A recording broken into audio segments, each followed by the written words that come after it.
Okay, this is Joe Kalinowski live here at Wachusett Auditorium. We're going to go on and present the play Lepers here, Wachusett's entry into the Boston Globe competition.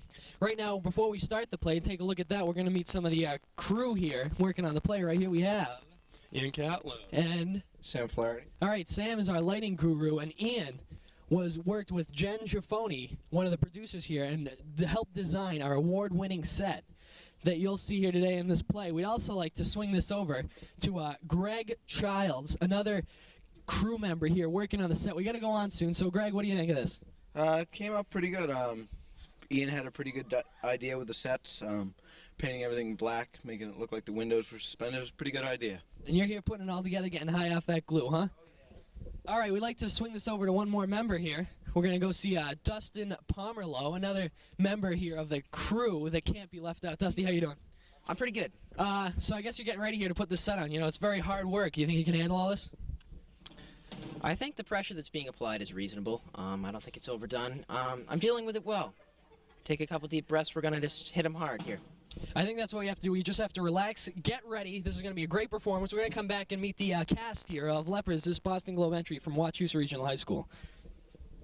Kalinowski, back here. We got one more crew member here. Could you introduce yourself? Hi, I'm David Blehar. All right, and I guess you're a vital member of the crew here. You showed up a little late, getting stuff ready behind the scenes, even behind this camera scenes. So you showing up late. What were you doing here beforehand?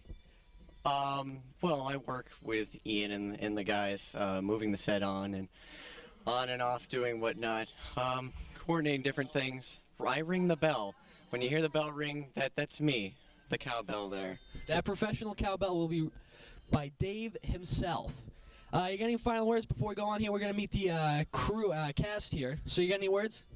Well, just good luck to the cast today and have fun.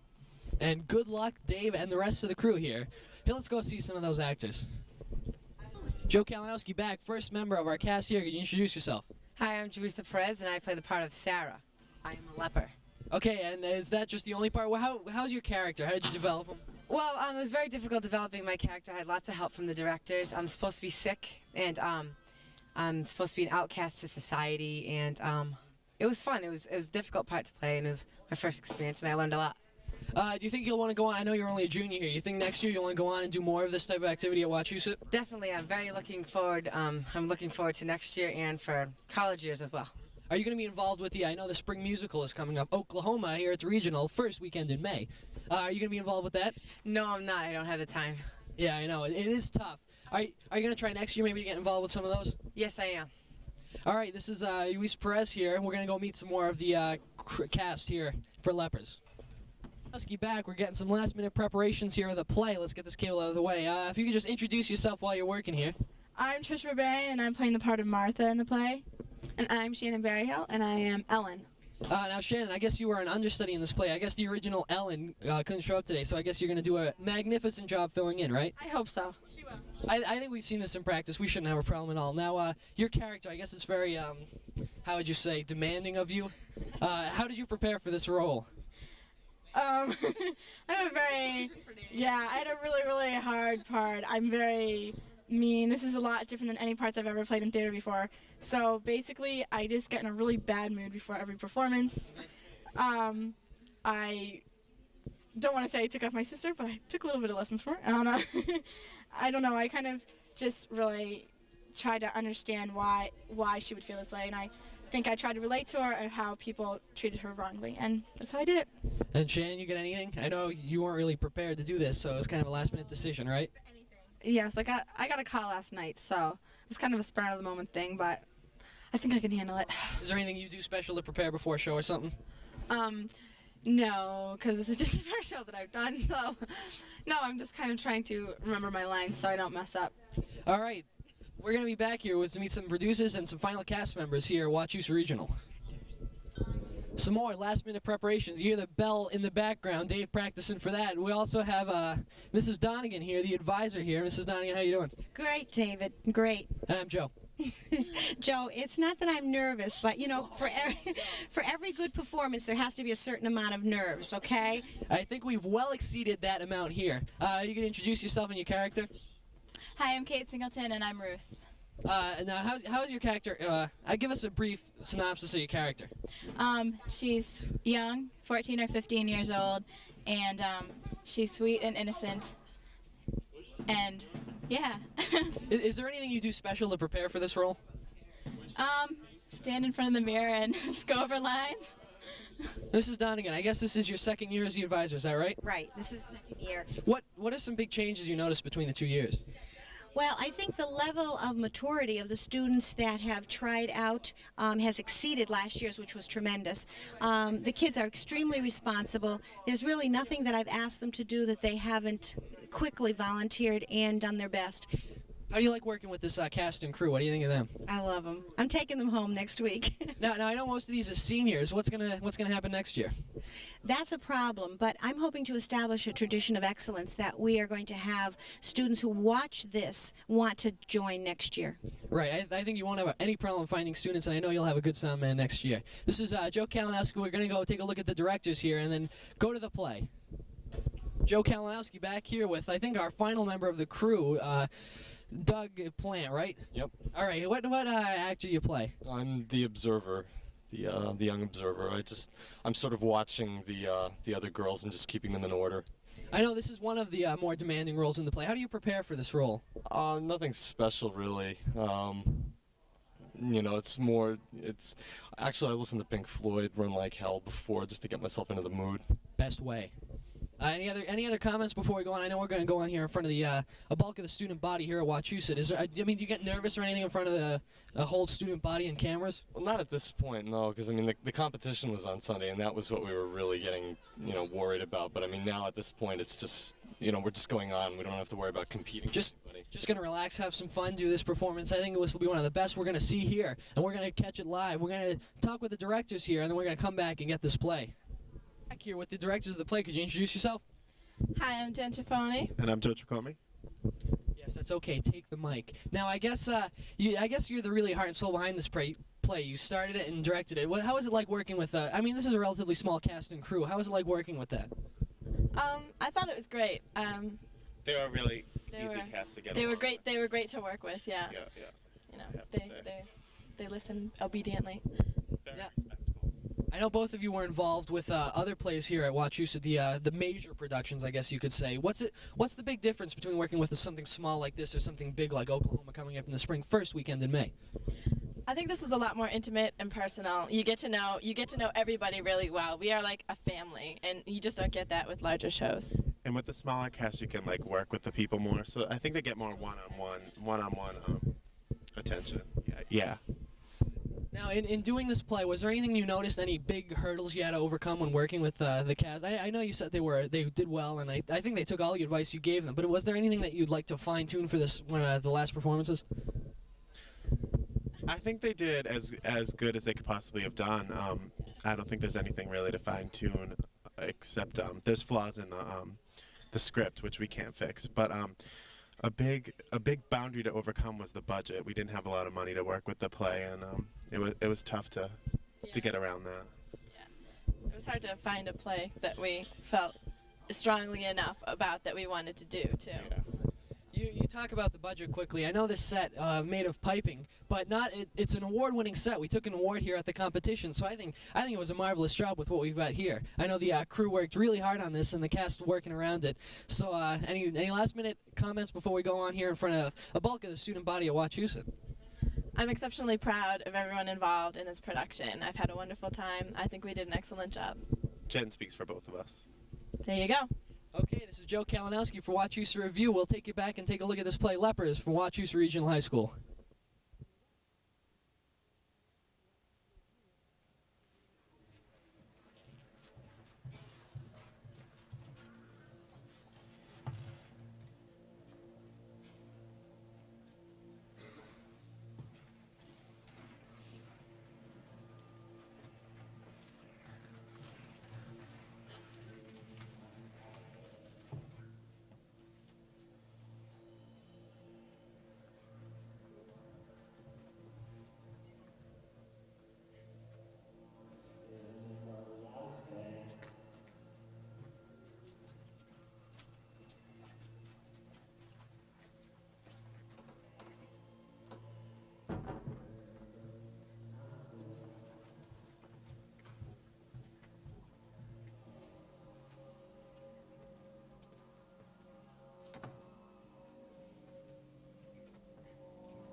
be? She had such a difficult time getting to sleep. It's a pity to wake her. Pity? I don't have pity on her or anyone else. We should be pitied by others. I don't have any room for pity. Ruth! Ruth! Let her sleep. She looks so innocent and full of peace. The only time any of us will be full of peace around here is when we're dead. And stop that coughing, would you? If the observer hears you, you won't be around for very long. Remember what happened to Esther. We don't know anything about her really, except that she isn't here anymore. Good morning, Sarah. Good morning, Ruth. Good morning, Martha. Good morning. Sarah, let me sleep a little while longer. I was having the most wonderful dream. Not another dream. Let her tell it, Martha, please. No! I'm tired of listening to her dreams. We're past dreams. We're past hope. And we're past pity. No. No more dreams. Martha, how can you be so cross on such a wonderful morning? Don't you feel the warm sun on you? All I feel is hunger. Maybe if I told you about my dream, you wouldn't feel so hungry. I don't want to listen to your dreams. I just want to survive for another day, so let's get to work. Sarah and I will work on the bindings, and Ruth, you get ready to answer the bell. No! Yes! It's your turn. Please, Martha, please don't make me go. I can't. We agreed to take turns, and today is your turn. Please. Sarah went yesterday, and I went the day before, so today you have to answer the bell. Please don't make me go. I can't. I'll do the bindings. I'll work all night. I swear I will. I'll go again today. No, we agreed. You can't keep protecting her like that. She has to learn to do it for herself. Martha, Ruth hasn't been here as long as we have. She isn't used to this Used place. to? Used to? Whoever gets used to it. I've been here longer than anyone, and I never get used to it. But I want to eat, and I want to survive, so I answer the bell. I can't stand the way they look at me, as if I were A what? Go on, say it. I can't. Martha, don't. Say it as if you were a what? Leper. What? Leper? Is that what you couldn't say? Well, even if you can't say it, you are. Martha! She is! You are. I am. Leper. That ugly word. Unclean. Outcast. What difference does it make whether we shout it or whether we whisper it? It's all the same. We're lepers. And stop that crying. It might work on Sarah, but it won't work on me. I went beyond tears a long time ago, and all I want to do is survive for another day, so stop it. Stop it! And get ready to answer the bell. Please. Sarah, I'm afraid. Don't be. Just make sure that your bindings are tight. Keep your scarf on. Keep your head down. Don't look around. Don't look at them staring at you. I can't do it. I know they're looking at me. And the shouts, the names they call me, the curses. I'd rather starve than to hear those words again. Ruth, tell me about your dream. You said that you had the most wonderful dream. Tell me. I can't. I don't feel like telling anyone about my dream. I just feel like running. Looking like you do? Where? Where are you gonna run? Home? This is your home. Your other home is gone.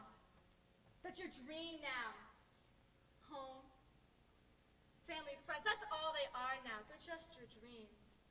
There's nothing left for you. Nothing but answering the bell. Suppose it doesn't ring today. You said that yesterday. I know, but suppose today it doesn't ring. Suppose there's no one there to ring the bell. What will we do? We'll starve to death. She's right. Maybe they all left. Maybe they got tired of watching us. It does seem later today. Look, the sun is higher than the sky. And still no bell. We've been through this before. Every day one of you say they might not come. They always come. I used to worry about that too when I was alone. Then Esther came and she would ask. Then you, Sarah. And when Esther was gone and Ruth came, she asked. But they're out there. They're always out there. Every day they come. They ring the bell. One of us answers. They stare. They jeer. They throw down 3 pieces of bread, and we survive for another day. What if today's different? Maybe they'll get tired of staring and jeering. Maybe they'll find. Don't you understand? They'll never get tired of staring at lepers. As long as there are people on this earth, there will always be lepers. We serve a function for them. What are you talking about? Don't you ever wonder why they ring that bell every day? And every day they throw us down 3 pieces of bread. Why don't they give us enough bread for the week or the month? Why? Why don't they? It's because they want to look at us. They want to be repulsed by us every day. It's not that they enjoy it, really. They do it because they have to look. But that doesn't make sense. You poor thing. Sarah was right when she said you were innocent. It's so really simple. You should have figured out for yourself. Figured what out? It's like the relationship of the wolf pack and the deer herd. The wolf prey on the old and the sick of the herd, and this ensures the survival of the deer. Without the wolves within the herd, there wouldn't be enough food for the deer to eat, and the whole species would die off. So the wolves serve a function for the deer. But we're not animals. We're human. You don't honestly believe that, do you? Would animals treat us the way they have? I'd rather take my chances with a pack of wolves. No! I don't want to listen to this. You have to. For once, just once, stop living in a dream. I'm young. I have a right to dream. Here you only have the right to die. That's not true. We can dream. All their stairs can't rob us of that, can they? Can they? Ruth, tell me about your dream. We want to hear about it, don't we, Martha? What good will it do? It might do Ruth some good. It might give her the strength, the courage to answer the bell. Tell us. She doesn't want to hear. Yes, she does. Tell me. Maybe she's right. Maybe we don't have a right to dream anymore. They've taken everything else away from us. That's the only thing that we have left. Don't talk like that. I want to hear about your dream. Maybe it won't help you, but it might help me. Tell me, please.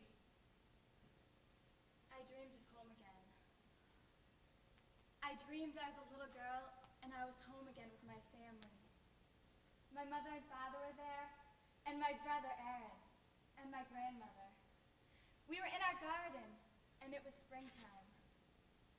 All the fruit trees were in blossom. The colors were so lovely. Pinks and white. Oh, and my brother Aaron, he cut a piece of bark away from a tree, and he gave it to me to smell.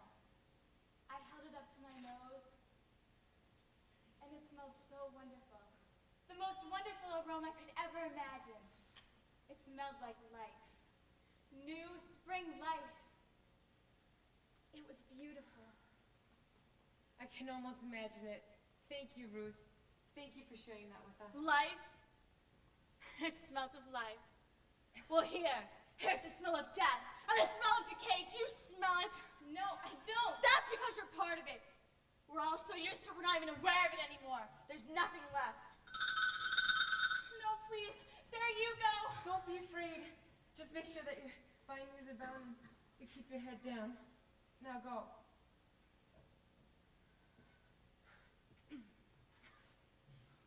Just keep thinking about your dream, your family, the fruit trees, the smell of life. Go.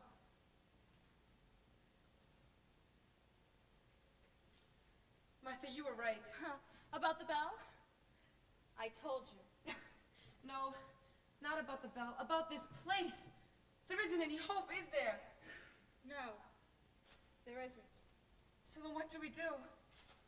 We survive. And we don't cough. We don't let them know we're sick. I try not to, especially in front of Ruth. I don't want to think that I'll be taken away like Esther was. I try not to cough, but it gets harder and harder. How do you do it, Martha? How do you stay so strong? I will it, that's how. Maybe that's my kind of hope. Hope of survival. Wish I were as strong as you. It's not strength. It's stubbornness. What's taking her so long? She should have been back by now. Martha, I want you to promise me something. I want you to promise me that you'll listen to Ruth's stories and her dreams. I do. No, I mean, when if I'm not here, I end up like Esther. Please, promise me. No, I can't, and I won't. What happens to you, or to Esther, or to any one of us is something I have no control over. So there isn't any reason to make any promises. What about the stories? Stories? Dreams? And so what? Eliminate one kind of leprosy and another would crop up. There's always been leprosy, and there always will be. It doesn't matter what you call it. It's the idea of it that's important. Just don't ask me to make any promises. They're as empty as your stories and Ruth's dreams. What took you so long? What happened? 4. What? 4. They gave us 4 pieces of bread. Sarah, what does that mean? They must have made some sort of mistake. Do you think so? Yes. But Martha said that they never make mistakes. Not until today. Isn't that right, Martha? They've never made a mistake until today. Tell her, Martha, please. No! What is it? It's never happened, Ruth. Ruth, there's something I have to tell you. Martha, don't. What is it? Tell me, please. What about the promise? Ruth, the day you came, we got 4 pieces of bread that day, too. You came, they took Esther away. No, I don't believe you. You're lying. It's the truth. But Esther was ill. You said so yourself. No one here is ill. Martha, answer me. No, there's no one ill here. Ruth, listen to me. You needn't be frightened. We're all together here. There are no outcasts. We're your family. It was a mistake. Martha was wrong. She was lying. What is it? Why is the bell ringing again? The bell never rings twice. Sarah, what does that mean? Tell her, Sarah. Are you afraid to tell the bell rang twice that day, too? Someone has to answer the bell. Ruth? No. I already went once before today. Martha, you go. I can't. Martha, are you frightened? I've never seen you frightened before. Why, Martha? What's happening? Change. Change is happening. That's why I'm frightened. Someone has to answer the bell. Let's all go. Remember, there are no outcasts here. Martha.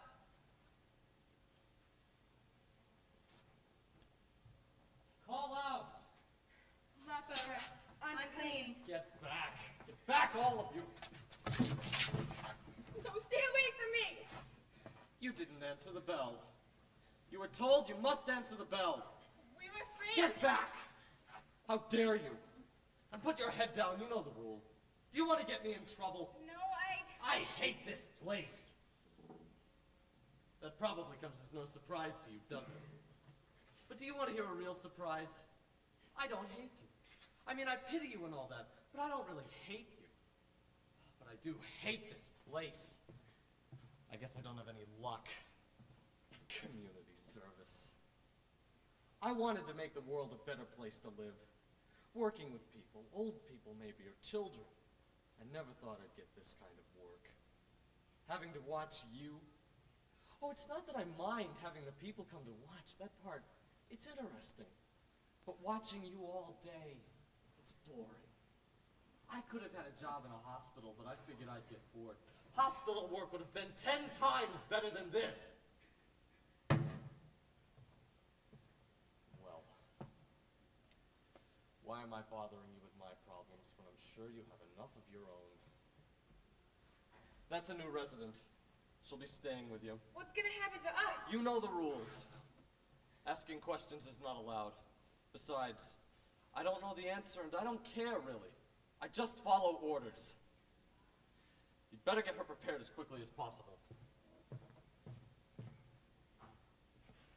I'm sure you're going to be very happy here. Get back! Get away from me! Don't be afraid. No, Sarah, stay away from her. It's a trap. It's some sort of a trap to test us. She's all alone. She's frightened the way you were when you first came here. She needs us. She needs our help. What about me? Don't I need your help? trick. A test maybe, but it's no trick. Martha, tell her! Tell her to stay away from her. Why do you want me to do that? Why don't you want Sarah to talk to her? I don't know. There's something wrong. Something I don't understand. Call out! Call out! Why is that so funny? There's no need to call out to you. You're one of us. He touched her. I am not. So? The observer, he touched her. Martha, what does that mean? I don't know. Martha. I told you I don't know. Yes! Yes, you do! So innocent. What? I said you were so innocent. If you want to know, why don't you ask her? Why her? What's your name? Ellen. That's a pretty name, Ellen.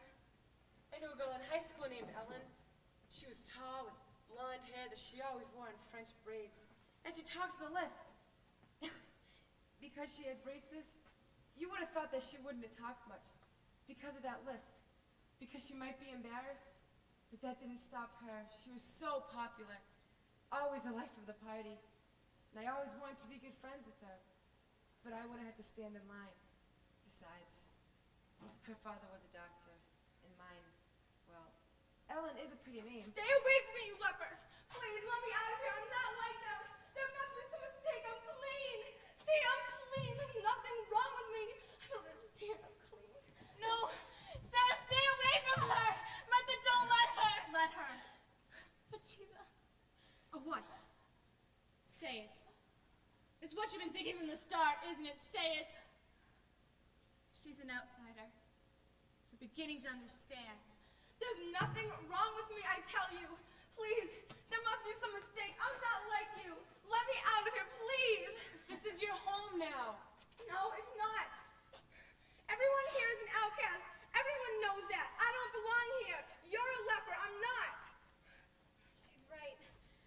I don't see anything wrong with her. There must be some mistake. Why don't you tell us a little bit about yourself? There's nothing much to tell. Well, what about your family? They're pretty much like any other family, I guess. There's my mother and my father and my younger sister and brother. They're twins. They're 7 and I'm 16. I go to high school. Are you a good student? Well, I could be if I wasn't out so much. I miss a lot of school. Always sick? No. Yes. Yes, I'm out sick. I'm always sick. It isn't anything serious. I mean, did you see a doctor? I'm not that sick. But you're sick enough to stay out of school. So? What's that got to do with getting put here? You don't get put here for missing school. No, I suppose not. Do you have any hobbies? Sports, maybe? No sports. I'm not very athletic. I do like to read and write. All kinds of writing. Especially poetry. What about friends? Boys? Did you ever have any boyfriends? Why do you ask something like that? Let's stop this right now. We have to get Ellen ready. Ellen, come over here, please. Ellen. Ellen. Now, these are the bindings. You are to put them on and keep them on always. You're never to take them off, except for in the dark and when no one else is looking. Then there's the scarf and the rest of the things. Here, let me show you how to wrap the binding. No! Please let me out of here. I'm not like you. Ellen. No! Let her go, Sarah. Those bindings, they're for me. You always help me put mine on. Don't help her. Help me. We're a family, not her. She's right. She's different. An outsider. And why did he touch you and not us? What about boys? Haven't you ever been with a boy? Alone? Just the two of you? Is that important? Yes. Yes, to me it is. It's very important because I never was. There was this boy, and he lived next door to my aunt, and he used to play the piano. And when I was there, I used to go over and listen to him play and watch his hands. He wasn't much of a boy, not strong or athletic, and really not very handsome. But he had the most beautiful hands. And I used to dream about those hands and how it would feel to have him touch me here and here And I'll never know how that would feel. None of us will we? No, we won't. Let me help you with the bindings. No. I told you I don't belong here. Why would Don't you tell leave me. me? Please, you need to just keep talking. Leave me alone. I don't need you. Out! Leper, I'm unclean. You too! Why hasn't she been prepared? It's the rule. You've all been here long enough to know that as soon as a new one arrives, she's to be prepared at once. Now, why didn't you do it? We didn't expect you to return. Yes, we did. Didn't we, Sarah? Yes. I'm ready. No! No, Sarah, you're not ill. You can't go. She's not ill. Esther was taken away because she was ill, but no one here is ill. You can't take her. Orders are orders. But I won't let her go alone. If you take her, you'll have to take me too. Ruth, don't! Yes, please, Sarah, I want to. Do you understand what you're saying? Do you understand what's gonna happen to us? You cannot take her, can you? Not really, but... Well, if she wants to come along, I'm not going to try and stop her and cause trouble. Let somebody else worry about that. It's not my problem. No, don't. Yes, please, Sarah, I want to do this. Goodbye, Martha. Ellen? Goodbye, Sarah. Goodbye, Ellen. See, Martha? I'm facing the truth. No more dreams. You were right. Survive for one more day. That's important now more than ever. Take care of Ellen. She isn't an outsider. I'm sorry for the way I treated you.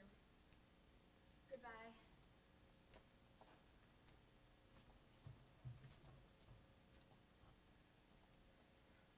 Come back.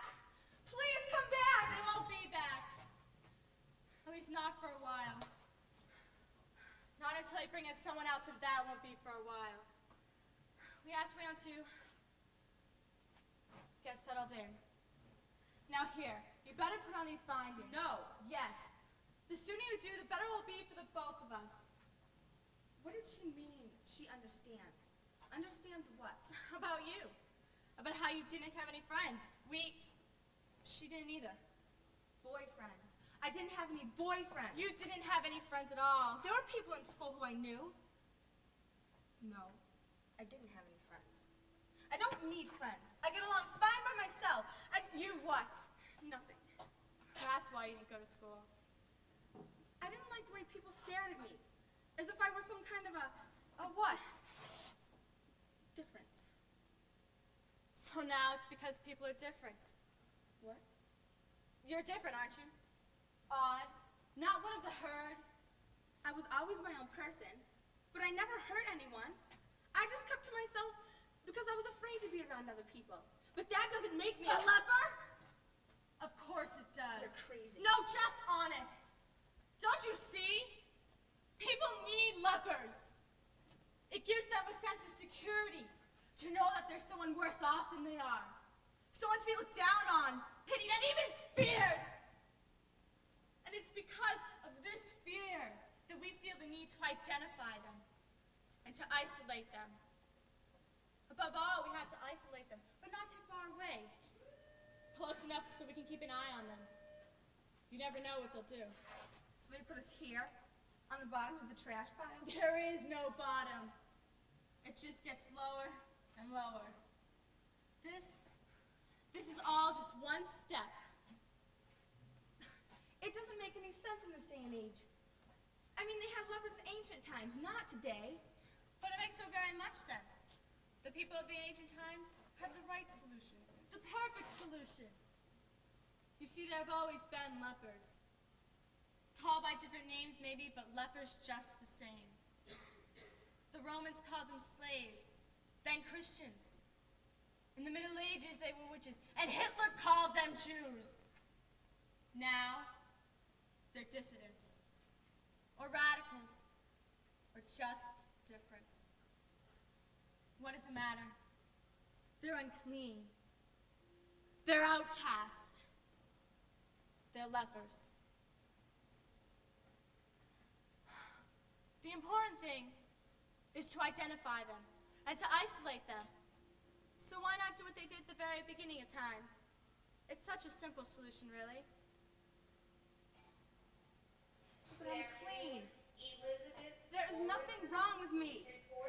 You told me yourself you were different. Are they putting people here for that? It's come to that, yes. What about those two?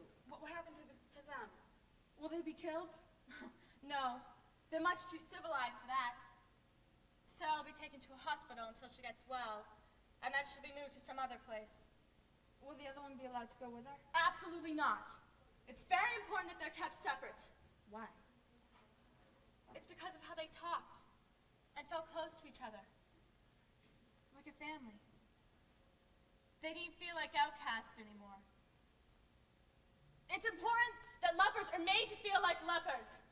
That's probably why Hitler made the people wear stars. Here we wear bindings. I don't believe any of this. You're a leper. I'm not. You don't believe me? Look for yourself, see? Look, I'm just like you. I'm clean. I'm just like Please you. stop it. Don't you see? I'm a leper because they said I was. You're one too. You're a leper. They said you were. But they're not here. But I am, and I see you are.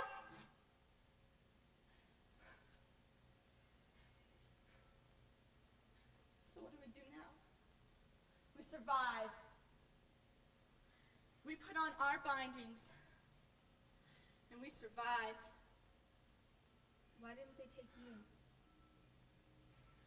Because I make them believe that I am an outcast. That there is no hope. Is there? Is there any hope? Come here. Come here, sit down. I want to tell you a story. A story about a dream I had. I dreamed I was a little girl, and I was at home. My mother was there, my father, and my little brother Aaron. We were in our grandmother's garden. It was springtime. All the flowers were in